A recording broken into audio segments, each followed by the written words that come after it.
Hi hello friends, welcome back to my YouTube channel. ನೋಡಿ, ಈ ಒಂದು ವಿಡಿಯೋದಲ್ಲಿ ನಿಮಗೆ BMTC ಅಲ್ಲಿ ಅಂದರೆ ಬೆಂಗಳೂರು ಮಹಾನಗರ ಸಾರಿಗೆ ಸಂಸ್ಥೆಯಲ್ಲಿ ಖಾಲಿ ಇರುವ ನಿರ್ವಾಹಕ ಅಂದರೆ ಕಂಡಕ್ಟರ್ ಹುದ್ದೆಗೆ ಸಂಬಂಧಪಟ್ಟಂತೆ ಈಗಾಗಲೇ ನೋಟಿಫಿಕೇಷನ್ ರಿಲೀಸ್ ಆಗಿದೆ.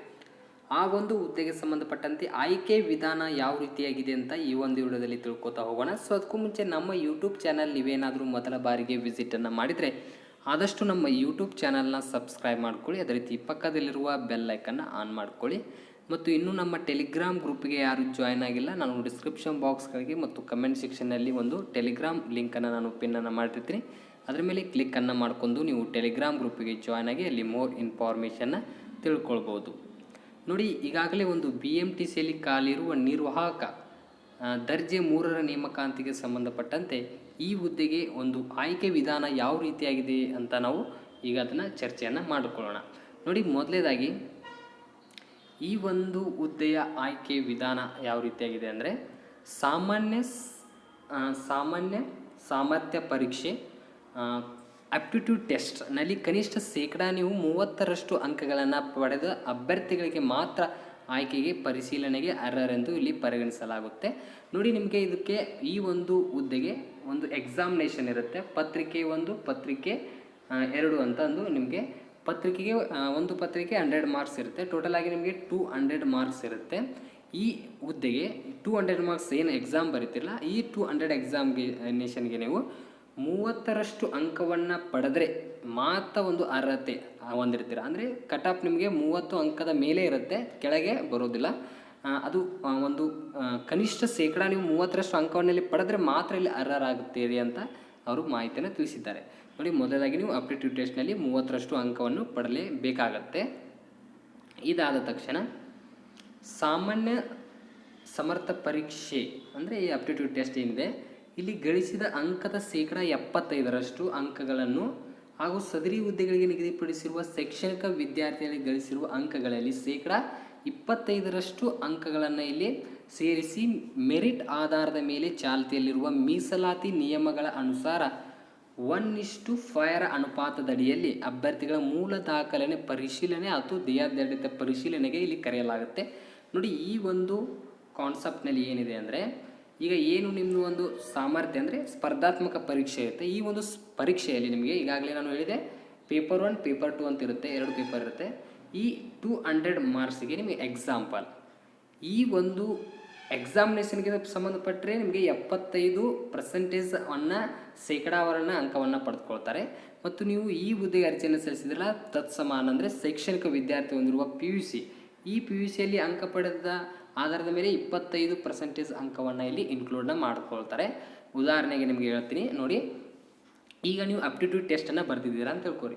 ಈಗ ಆಪ್ಟಿಟ್ಯೂಡ್ ಟೆಸ್ಟಲ್ಲಿ 200 ಮಾರ್ಕ್ಸ್ ಇರುತ್ತೆ, ನೀವು 150 ಅಂಕವನ್ನು ಪಡೆದಿದ್ದೀರಾ ಅಂತ ತಿಳ್ಕೊರಿ. ಈಗ ಈ ಆಪ್ಟಿಟ್ಯೂಡ್ ಟೆಸ್ಟ್ನಲ್ಲಿ 200ಗೆ 150 ತೊಗೊಂಡ್ರೆ ಇಲ್ಲಿ ನಿಮಗೆ ಏನು ನೀಡಿದ್ದಾರೆ, ಆಪ್ಟಿಟ್ಯೂಡ್ ಟೆಸ್ಟ್ನಲ್ಲಿ ಗಳಿಸಿದ ಅಂಕಗಳಿಗೆ ಶೇಕಡ 75ರಷ್ಟು ಅಂಕಗಳನ್ನು ಇಲ್ಲಿ ನಿಗದಿಪಡಿಸಿರ್ತಾರೆ. ಅಂದರೆ 200ಗೆ ನೀವು 150 ತೆಗೆದುಕೊಂಡ್ರೆ ಇಲ್ಲಿ ನಿಮಗೆ 75% ಇಲ್ಲಿ ನಾವು ಕ್ಯಾಲ್ಕುಲೇಟ್ ಮಾಡಿದರೆ 112.5 ಅಂಕ ಇಲ್ಲಿ ಬರುತ್ತೆ. ಇದು ಈ ಒಂದು ಆಪ್ಟಿಟ್ಯೂಡ್ ಟೆಸ್ಟ್ನಲ್ಲಿ ಪಡೆದ ಅಂಕದ ಆಧಾರದ ಮೇಲೆ ಮತ್ತು 75ರಷ್ಟನ್ನು ಇಲ್ಲಿ ನಾವು ತೆಗೆದರೆ 150 ಅಂಕ ಪಡೆದರೆ ನೀವು 112.5 ನಿಮಗೆ ಒಂದು ಅಂಕ ಇಲ್ಲಿ ಶೇಕಡಾವನ್ನು ತೋರಿಸುತ್ತೆ. 112 ಮತ್ತು ನೀವು ನಿಗದಿತ ಒಂದು ಶೈಕ್ಷಣಿಕ ವಿದ್ಯಾರ್ಥಿಗಳಿಗೆ ಗಳಿಸಿರುವ ಅಂಕ ಅಂದರೆ PUCನಲ್ಲಿ ಗಳಿಸಿರೋ ಅಂಕದ ಆಧಾರದ ಮೇಲೆ ನಿಮಗೆ 25 ಒಂದು ಪರ್ಸೆಂಟೇಜ್ ಮೇಲೆ ಒಂದು ಅಂಕವನ್ನು ಪಡೆದುಕೊಳ್ತಾರೆ.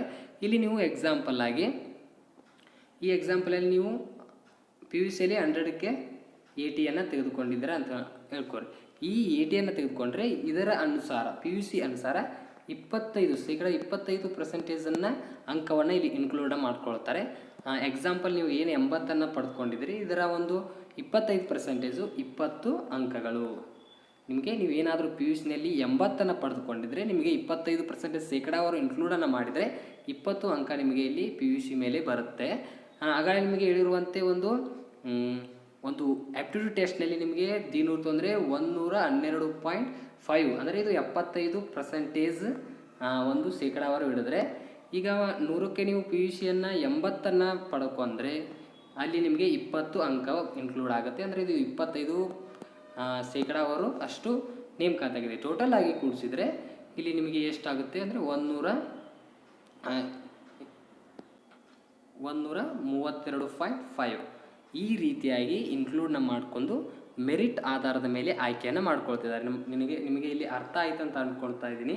ಈ ರೀತಿಯಾಗಿ ಶೇಕಡಾವಾರು ಮೇಲೆ ಇಲ್ಲಿ ಆಯ್ಕೆಯನ್ನು ಮಾಡ್ಕೊಳ್ತಾರೆ. ಈಗೇನು ಒಂದು ಕಟಪ್ ರಿಲೀಸ್ ಆಯಿತು ಅಂದರೆ ಈಗ ನಾನು ಹೇಳಿದೆ 132.5 ಇದೆಲ್ಲ ಒಂದು ಶೇಕಡಾ ಪರ್ಸೆಂಟೇಜ್ ಮೇಲೆ ಈ ರೀತಿಯಾಗಿ ಒಂದು ಅಂಕ ಬಂತು. ಇದರ ಮೇಲೆ ನೀವು ನೋಡ್ಕೋಬೋದು ಈ 75% ಅಂಕವನ್ನು ಮತ್ತು ಶೇಕಡಾ 25ರಷ್ಟು ಶೈಕ್ಷಣಿಕ ವಿದ್ಯಾರ್ಥಿಯಲ್ಲಿ ಸೇರಿಸಿ ಮೆರಿಟ್ ಆಧಾರದ ಮೇಲೆ ಚಾಲ್ತಿಯಲ್ಲಿರುವ ಮೀಸಲಾತಿ ನಿಯಮಗಳ ಅನುಸಾರ 1:5 ಒಂದು ಅನುಪಾತದಲ್ಲಿ ಅಭ್ಯರ್ಥಿಗಳಿಗೆ ಇಲ್ಲಿ ಮೂಲ ದಾಖಲೆ ಪರಿಶೀಲನೆ ಮತ್ತು ದೇಹದಾಢ್ಯತೆ ಪರಿಶೀಲನೆಗೆ ಇಲ್ಲಿ ಕರೆಯಲಾಗುತ್ತೆ. ನಿಮಗೆ ನೆಕ್ಸ್ಟ್ ಪ್ರೊಸೆಸ್ ಆಗಿರುತ್ತೆ. ಏನೋ ಒಂದು ಮೆರಿಟ್ನ ಕರೆಯಲಾಗುತ್ತೆ. ಆದ ತಕ್ಷಣ ಒಂದು ಮೂಲ ದಾಖಲಾತಿ ಮತ್ತು ದೇಹದಾಢ್ಯತೆ ಪರೀಕ್ಷೆಯನ್ನು ಕರೆಯಲಾಗುತ್ತೆ.